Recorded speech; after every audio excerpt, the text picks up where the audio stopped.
பூமியில் சில மலைத்தொடர்கள் வெறும் பாறைகளின் குவியலாக மட்டுமே இருப்பதில்லை. அவை ஒரு நாட்டின் காலநிலையையும், நதிகளையும், காடுகளையும், விலங்குகளையும், மனிதர்களின் வாழ்க்கையையும் தீர்மானிக்கக்கூடிய உயிருள்ள அமைப்பாகவும் மாறிவிடுகின்றன. இந்தியாவிற்கு அப்படிப்பட்ட இயற்கை அரணாக விளங்குவதுதான் மேற்கு தொடர்ச்சி மலை.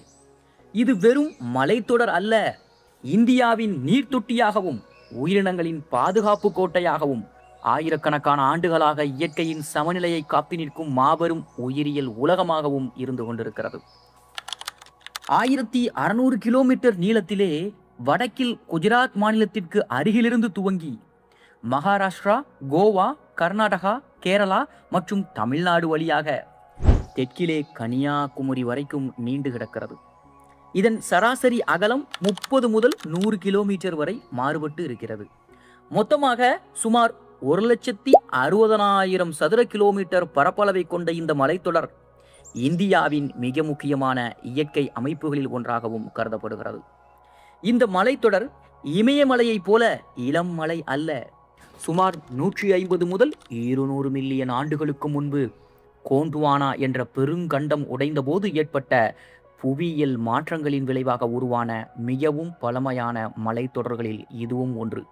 டைனோசர்கள் பூமியில் வாழ்ந்த காலத்திலேயே இந்த மலைகள் இயற்கையின் மாற்றங்களை அமைதியாக கண்டு நிமிர்ந்து நிற்கிறது. அதனால்தான் இங்குள்ள பல உயிரினங்கள் உலகின் வேறு எங்கும் காணப்படாத தனித்துவமான பரிணாம வளர்ச்சியையும் அடைந்திருக்கிறார்கள். மேற்கு தொடர்ச்சி மலையின் மிக உயரமான சிகரம் ஆனைமுடி. இது கேரளாவில் அமைந்திருக்கிறது. கடல் மட்டத்திலே இருந்து சுமார் 2695 மீட்டர் உயரம் கொண்ட இந்த சிகரம் தென்னிந்தியாவின் உயரமான இடம். அதற்கு அடுத்ததாக தமிழ்நாட்டின் தொட்டப்பட்டா சிகரம் 2637 மீட்டர் உயரத்துடன் நீலகிரி மலைப்பகுதியிலே அமைந்திருக்கிறது. இது மட்டுமல்லாமல் அகஸ்திய மலை, முக்கூர்த்தி, மீசப்புலிமலை உள்ளிட்ட பல உயரமான சிகரங்களும் இந்த மலைத்தொடரின் பெருமையை உயர்த்துகின்றன. இந்தியாவின் பெரும்பாலான முக்கிய நதிகள் இந்த மலைத்தொடரில்தான் பிறக்கின்றன. காவிரி, கிருஷ்ணா, கோதாவரி, துங்கபத்ரா, பெரியாறு, பாரதப்புழா, பவானி போன்ற ஏராளமான ஆறுகள் இங்கிருந்து உருவாகி கோடிக்கணக்கான மக்களின் குடிநீர், விவசாயம் மற்றும் தொழில்துறைக்கு ஆதாரமாகவும் இருக்கின்றன. இந்தியாவின் தென்பகுதியில் வாழும் மக்களின் வாழ்க்கை இந்த மலைகளில் பெய்யும் மழையோடு நேரடியாக இணைந்திருக்கிறது. தென்மேற்கு பருவமழை அரபிக்கடலிலிருந்து இந்தியாவை நோக்கி வரும்போது முதலில் எதிர்கொள்ளும் பெரிய தடுப்பு மேற்கு தொடர்ச்சி மலைதான். இதனால் மேகங்கள் உயரத்திற்கு தள்ளப்பட்டு கனமழை பொழிகிறது. கேரளா, கர்நாடகா மற்றும் தமிழ்நாட்டின் பல பகுதிகள் அதிக மழையை பெறுவதற்கு இதுவே காரணம். இந்த மலைத்தொடர் இல்லை என்றால் தென்னிந்தியாவின் பெரும்பகுதி இன்று வறண்ட நிலமாக மாறியிருக்கவும் வாய்ப்பு இருந்திருக்கும். மேற்கு தொடர்ச்சி மலை உலகின் மிக முக்கியமான 8 உயிரியல் பன்முகத்தன்மை மையங்களில் ஒன்றாகவும் கருதப்படுகிறது. இதன் உயிரியல் செழுமை காரணமாக பல பகுதிகளை யுனெஸ்கோ உலக பாரம்பரிய சின்னங்களாக அறிவித்திருக்கிறது. உலகின் பல நாடுகளிலிருந்தும் உயிரியல் ஆராய்ச்சியாளர்கள் ஆண்டுதோறும் இந்த மலைகளை ஆய்வு செய்ய வருவது இதன் அறிவியல் முக்கியத்துவத்தையும் கூட வெளிப்படுத்துகிறது. இந்த மலைகளில் 7000க்கும் மேற்பட்ட பூக்கும் தாவர இனங்கள், நூற்றுக்கணக்கான மரவகைகள், அரிய மூலிகைகள் மற்றும் மருத்துவ செடிகளும் வளர்கின்றன. அவற்றில் பல உலகின் வேறு எந்த இடத்திலும் இயற்கையாக காணப்படுவதில்லை. ஆயுர்வேதம், சித்த மருத்துவம் போன்ற பாரம்பரிய மருத்துவ முறைகளில் பயன்படுத்தப்படும் பல முக்கிய மூலிகைகள் இந்த மலைக்காடுகளின் அரிய செல்வங்களாகவும் இருக்கின்றன. மேற்கு தொடர்ச்சி மலையின் காடுகள் எப்போதும் ஒரே மாதிரி இருப்பதில்லை. கடலோர ஈரப்பதமிக்க மலைக்காடுகள், மலைப்பகுதி ஷோலா காடுகள், புல்வெளிகள், மூங்கில் காடுகள், இலையுதிர் காடுகள் என உயரத்திற்கு ஏற்ப காடுகளின் தன்மையும் மாறிக்கொண்டே இருக்கும். சில இடங்களில் வருடம் முழுவதும் பனிமூட்டம் சூழ்ந்திருக்கும். சில இடங்களில் வெயில் அதிகமாக இருக்கும். இந்த பல்வேறு சூழ்நிலைகளே ஆயிரக்கணக்கான உயிரினங்கள் வாழ்வதற்கு ஏற்ற இடமாக அமைந்திருக்கிறது. இந்த மலைத்தொடர் இந்தியாவின் மிகப்பெரிய வனவிலங்கு வாழ்விடங்களில் ஒன்று. இங்கு புலி, யானை, சிறுத்தை, காட்டெருமை, மான், புள்ளிமான், கரடி, காட்டுநாய் போன்ற பெரிய பாலூட்டிகள் சுதந்திரமாக வாழ்கிறார்கள். இவற்றின் உணவு சங்கிலி இன்னும் இயற்கையான நிலையில் தொடர்வதால் இந்த காடுகள் இந்தியாவின் மிக முக்கியமான சுற்றுச்சூழல் சமநிலையை பாதுகாத்தும் வருகிறது. மேற்கு தொடர்ச்சி மலையின் அடையாளமாக கருதப்படும் ஒரு உயிரினம் நீலகிரி தார். செங்குத்தான பாறைகளில் கூட மிக எளிதாக ஏறி செல்லும் திறன் கொண்ட இந்த அரிய மலையாடு உலகில் பெரும்பாலும் இந்த மலைத்தொடரில்தான் வாழ்கிறது. வேட்டையாடுதல் மற்றும் வாழ்விட இழப்பு காரணமாக இதன் எண்ணிக்கை குறைந்த போதிலும் தற்போது பல பாதுகாப்பு முயற்சிகளால் மீண்டும் அதிகரித்து வருகிறது. இந்த மலைகளில் வாழும் மிகவும் வியப்பூட்டும் உயிரினங்களில் ஒன்று சிங்கவால் குரங்கு. கருப்பு நிற உடலும் வெள்ளை நிற மயிரால் சூழப்பட்ட முகமும் கொண்ட இந்த அரிய குரங்கு உலகிலேயே மிகவும் அபாய நிலையில் இருக்கக்கூடிய விலங்குகளில் ஒன்று. இது பெரும்பாலும் மரங்களின் உச்சியிலேயே வாழ்கிறது. தரையில் இறங்குவது மிகவும் அரிது.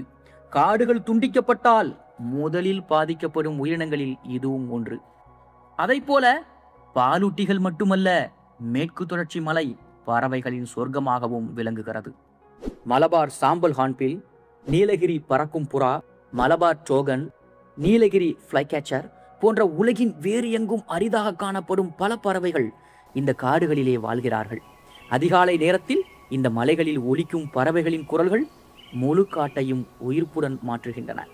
இந்த மலைப்பகுதியில் நூற்றுக்கணக்கான தாவரங்கள், பல்லிகள், பாம்புகள் மற்றும் ஊர்வன விலங்குகளும் வாழ்கின்றன. மழைக்காலம் தொடங்கும் போது பல புதிய தவளை இனங்கள் குரல் எழுப்புகிறார்கள். கடந்த சில தசாப்தங்களில் கூட உலகிற்கு முற்றிலும் புதிய உயிரினங்கள் இங்கிருந்து தொடர்ந்து கண்டுபிடிக்கப்பட்டு வருகிறது. இதனால் மேற்கு தொடர்ச்சி மலை இன்னும் முழுமையாக ஆராயப்படாத இயற்கை ஆய்வகமாகவும் கருதப்படுகிறது. இந்த மலைகளின் ஒவ்வொரு காடும், ஒவ்வொரு பள்ளத்தாக்கும், ஒவ்வொரு நதியும் ஒன்றோடொன்று இணைந்த மிகப்பெரிய உயிரியல் வலையமைப்பின் பகுதிகளாகவே செயல்படுகின்றன. ஆனால் இந்த அற்புதமான உலகம் இயற்கையால் மட்டும் உருவாக்கப்படவில்லை. ஆயிரக்கணக்கான ஆண்டுகளாக இங்கு வாழ்ந்து வரும் மனிதர்களும் இந்த மலைகளின் வரலாற்றில் மிக முக்கிய இடத்தை பிடிக்கிறார்கள். மேற்கு தொடர்ச்சி மலையை தங்களுடைய இல்லமாக கொண்டு வாழ்ந்து வரும் பல பழங்குடியின மக்கள் இன்று வரை இயற்கையுடன் இணைந்து வாழும் வாழ்க்கை முறையை பின்பற்றுகிறார்கள்.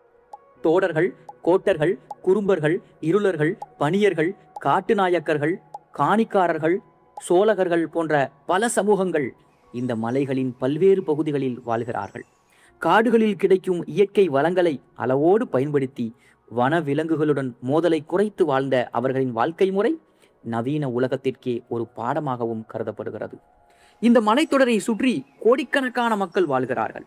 ஊட்டி, கொடைக்கானல், மூணாறு, வயநாடு, இடுக்கி, தேக்கடி, சிங்கமகளூர், கூர்க், மகாபலேஸ்வர் போன்ற மலை நகரங்கள் இந்தியாவின் முக்கியமான சுற்றுலா மையங்களாகவும் வளர்ந்திருக்கின்றன. இங்கு வாழும் மக்களின் வாழ்க்கை விவசாயம், சுற்றுலா, தேயிலை, காப்பி, மசாலா உற்பத்தி மற்றும் வனவிலங்குகளை சார்ந்தே பெருமளவில் இருக்கின்றது. மேற்கு தொடர்ச்சி மலை உலக புகழ்பெற்ற தேயிலை மற்றும் காப்பி தோட்டங்களின் தாயகமாகவும் விளங்குகின்றன. குறிப்பாக நீலகிரி, மூணாறு, வயநாடு, கூர்க் மற்றும் சிங்கமகளூர் பகுதியில் பரந்த பரப்பில் தேயிலை மற்றும் காஃபி சாகுபடி நடைபெறுகிறது.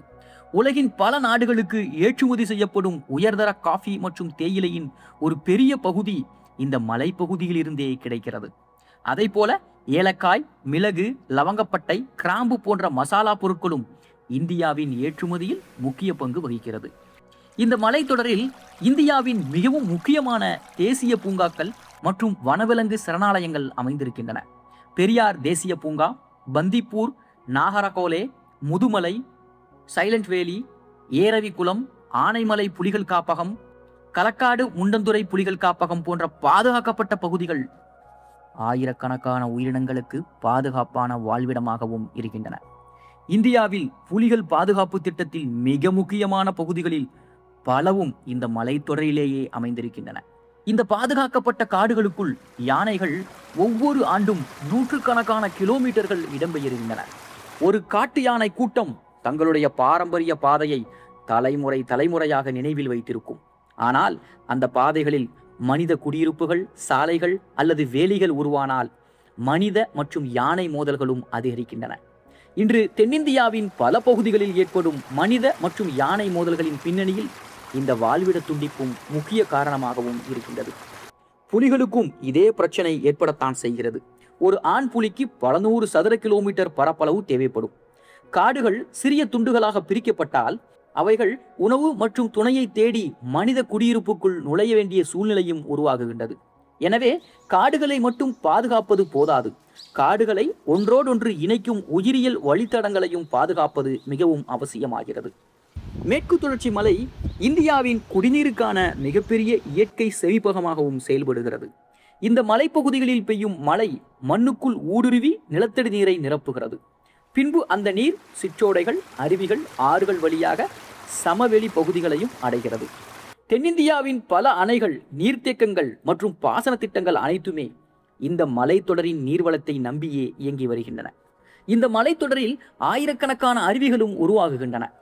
அதிரப்பள்ளி, ஜோக், சிவசமுத்திரம், மீன்முட்டி, குரங்கணி பகுதிகளின் சிற்றருவிகள் போன்ற பல நீர்வீழ்ச்சிகள் ஆண்டுதோறும் லட்சக்கணக்கான சுற்றுலா பயணிகளை ஈர்க்கின்றன.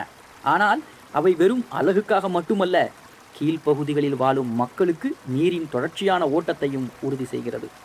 உலக வெப்பமயமாதல் மேற்கு தொடர்ச்சி மலையையும் பாதிக்க துவங்கி இருக்கிறது. மழை பெய்யும் காலங்களில் மாற்றம், வெப்பநிலை அதிகரிப்பு, நீண்ட வறட்சி, திடீர் கனமழை போன்ற மாற்றங்கள் இந்த மலைகளின் இயற்கை சமநிலையை சீர்குலைக்கின்றன.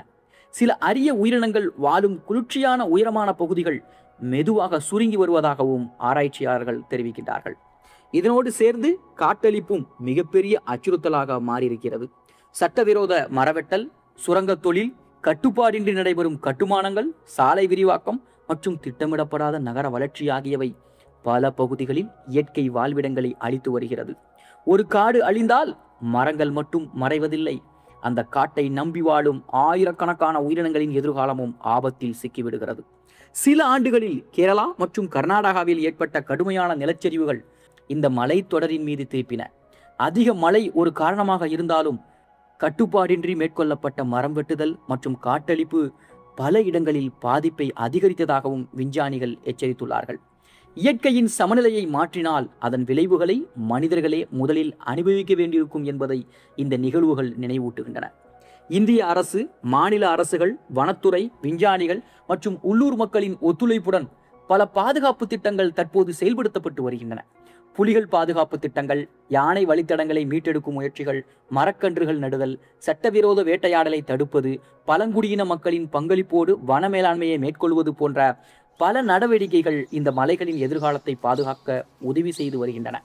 மேற்கு தொடர்ச்சி மலை வெறும் தென்னிந்தியாவின் சொத்து மட்டுமல்ல, இது உலகின் மிக முக்கியமான இயற்கை மரபு செல்வங்களில் ஒன்று.